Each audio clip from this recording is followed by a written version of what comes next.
जब GB Pant chief minister थे तो उस जगह पर 500 साल तक मुसलमान नमाजें पढ़े। कांग्रेस के जीबी पंत मुख्यमंत्री थे, रात के अंधेरे में उसमें मूर्तियां रख दी गई। मेरी मस्जिद थी, है और रहेगी।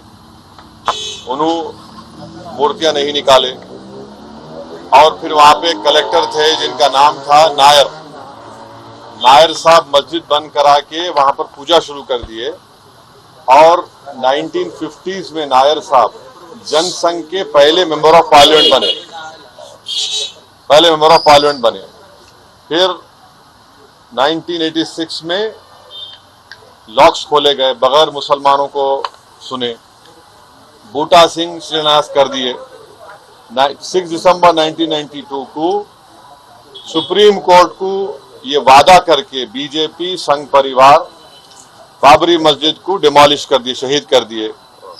और बीजेपी के पास ये मुद्दा कब आया? आपको मालूम?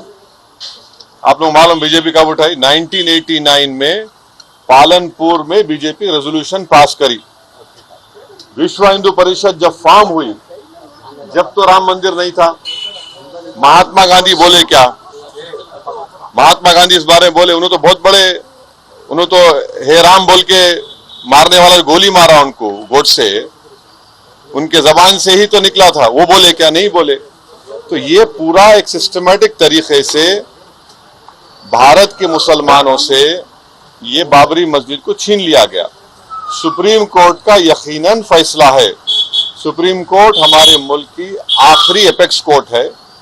टाइटल सूट था, तो टाइटल सूट में सुप्रीम कोर्ट ने यह कह दिया कि फेथ की बुनियाद पर हम ये जगह मुसलमानों को नहीं दे सकते। सुप्रीम कोर्ट ये भी कह दिया कि वहां पर मंदिर को तोड़कर मस्जिद नहीं बनाई गई। ये सुप्रीम कोर्ट ने कहा उस जजमेंट में। और मैंने सुप्रीम कोर्ट के जजमेंट आने के बाद ये रिएक्शन आपको मीडिया को दिया था कि एक सुप्रीम कोर्ट के रिटायर्ड चीफ जस्टिस थे, उनका नाम जस्टिस JS वर्मा नाम था। उन्होंने सुप्रीम कोर्ट के बारे में कहा था कि supreme court is supreme but not infallible. ये उन्होंने कहा था, मैं फिर से कह रहा हूं। और मैंने उस वक्त ये कहा था कि ये जजमेंट आने के बाद ऐसे कई मुद्दे खुल जाएंगे, जिसको अंग्रेजी में बोलते हैं Pandora box will be open. और आज आप देख रहे हैं कि हर जगह पर संघ परिवार जाकर ये बोलता है कि नहीं, यहां पर मस्जिद नहीं थी। ये मेरा मानना है, ये मेरा बोलना है, हम ये बोल रहे हैं। अगर जीबी पंत मूर्तियां हटा देते तो क्या आज ये दिन देखना पड़ता हमारे को? अगर 1986 में ताले नहीं खोले जाते तो क्या आज ये दिन आता? क्या अगर 6 दिसंबर को बाबरी मस्जिद डेमोलिशन नहीं होता तो क्या ये दिन देखना पड़ता? ये सवाल है हमारे, इसका जवाब कोई दे ही नहीं रहा है। और फिर ऊपर से जो अपने आप को सेकुलर बोलते हैं, वो बोल रहे हैं कि दिल्ली का मुख्यमंत्री और जो अलायंस में है, हम हर ट्यूसडे को सूरजकंड पाठ और हनुमान चालीसा स्कूल में, गवर्नमेंट स्कूल में पढ़ाएंगे। गवर्नमेंट स्कूल का कोई रिलीजन होता है क्या? अभी तो सबका झगड़ा चल रहा है। क्या झगड़ा है ये? झगड़ा क्या है? अगर मोदी नहीं रहते तो हम भी चले जाते।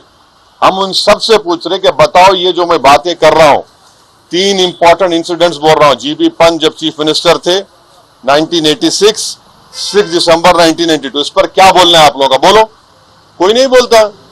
इसलिए नहीं बोलता क्योंकि सबको, मेजॉरिटी कम्युनिटी के वोट्स को हासिल करने का झगड़ा है। और नरेंद्र मोदी ये काम करके मेजॉरिटी वोट्स को कंसोलिडेट करना चाहते हैं। और इससे एक पैगाम दे रहे हैं भारत के मुसलमानों के कि आपका भारत की पॉलिटिक्स में आपका क्या मुकाम है, आपकी प्लेस क्या है, ये बताया जा रहा है।